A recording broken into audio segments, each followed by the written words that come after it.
Warahmatullahi Wabarakatuh.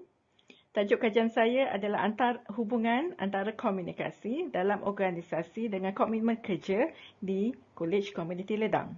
Saya perkenalkan nama saya Puan Nur Azidah binti Mansur bersama rakan saya Encik Khairul Anwar bin Johari dan Puan Zahra Shah binti Jumaat. Ini adalah antara kandungan yang akan saya bentangkan sebentar lagi. Okey, yang pertama ialah berkaitan dengan pengenalan. Okey, aktiviti komunikasi merupakan aspek yang penting dalam menentukan hala tuju sesebuah organisasi. Ini kerana menurut Higgs, Stacks and Greeley, dengan berkomunikasi, staf dalam organisasi dapat berkongsi idea dan maklumat dalam memajukan jabatan masing-masing. Komunikasi yang baik dapat melahirkan pekerja yang mempunyai tingkah laku yang baik menurut Embrin 2015. Daripada tingkah laku yang baik inilah yang akan meningkatkan lagi keinginan mereka untuk terus melakukan tugasan dan seterusnya memberikan tumpuan yang sepenuhnya terhadap tugasan yang telah diberikan menurut kata Wan Shahrazad, Muhammad Arif dan Sukanti 2013. Manakala menurut Becker dan Van 2006, komitmen organisasi ini boleh dibagikan kepada 3 bentuk, iaitu efektif, novatif dan berterusan.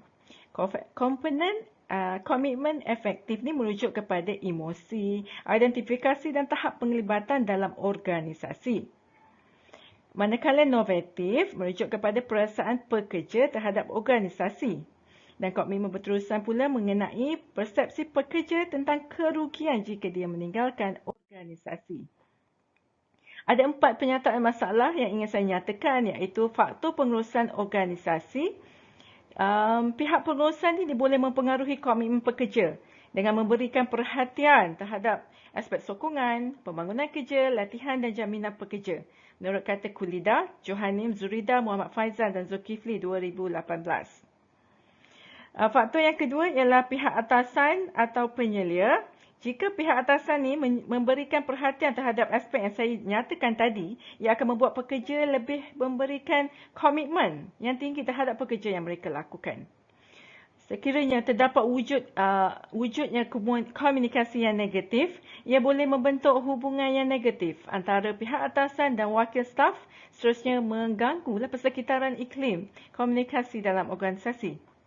Jika wujudnya komunikasi negatif, maka dia akan wujud pula halangan dalam berkomunikasi. Terutama sukar menyampaikan maklumat, pemberian arahan, motivasi dan sebagainya. Ada 2 objektif yang saya nyatakan di sini, iaitu objektif yang pertama ialah mengenal pasti hubungan antara komunikasi dalam organisasi dengan komitmen kerja dalam kalangan staf KKLJ.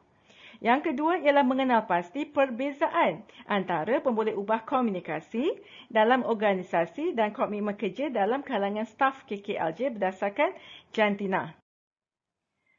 Metodologi pula kajian ini dijalankan menggunakan kaedah kuantitatif. Dalam kaedah ini data dianalisis secara deskriptif dan inferensi. Sampel kajian terdiri daripada semua staf Kolej Komuniti Ledang. Seramai 73 responden yang dipilih daripada keseluruhan populasi staf KKLJ. Instrumen yang saya gunakan ialah boran soal selidik dibahagikan kepada 3 bahagian, iaitu demografi, komunikasi organisasi dan komitmen kerja. Hasil daripada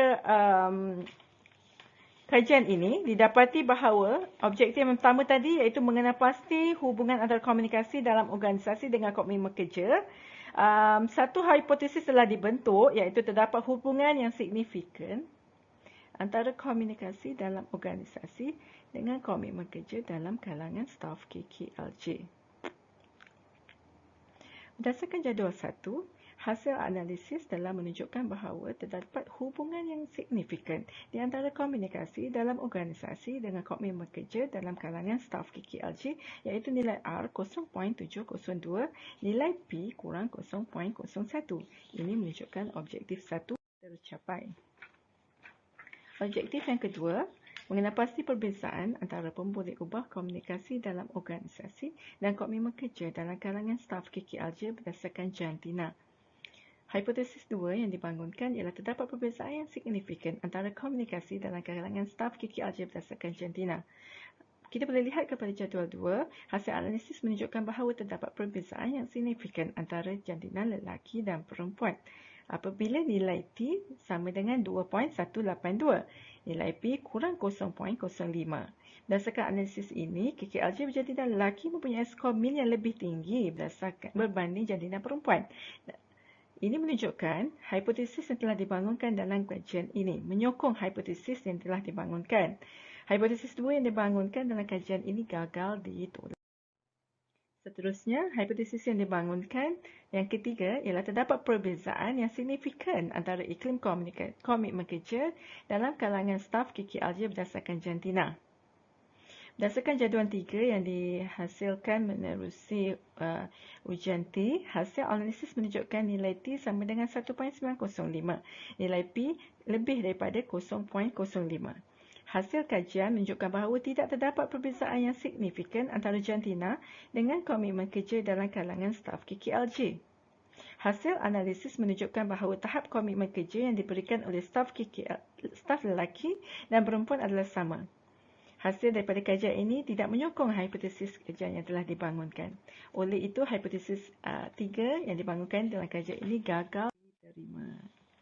Antara cadangan yang boleh saya cadangkan ialah kalau kita lihat kajian ini hanya fokus kepada satu faktor demografi sahaja, iaitu jantina.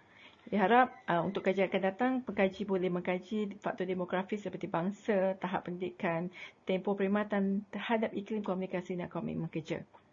Jika banyak faktor demografi yang dikaji, maklumat yang banyak akan diperolehi dan ia akan bantu dalam mendapatkan jawapan berkenaan punca faktor demografi yang mana yang lebih dominan dalam menyokong atau menghalang dalam mewujudkan iklim komunikasi dan komitmen kerja dalam organisasi. Manakala, seterusnya, slide yang terakhir ialah kesimpulan.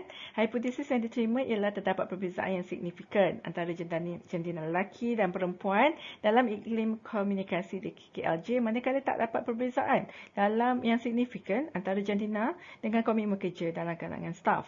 Berdasarkan keputusan hipotesis H1, terdapat hubungan yang signifikan antara komunikasi dengan komitmen kerja dalam kalangan staf KKLJ. Ini menunjukkan bahawa iklim komunikasi yang positif akan meningkatkan komitmen kerja. Iklim komunikasi yang positif juga secara tidak langsung dapat meningkatkan motivasi pekerja dalam membuat tugasan yang diberikan.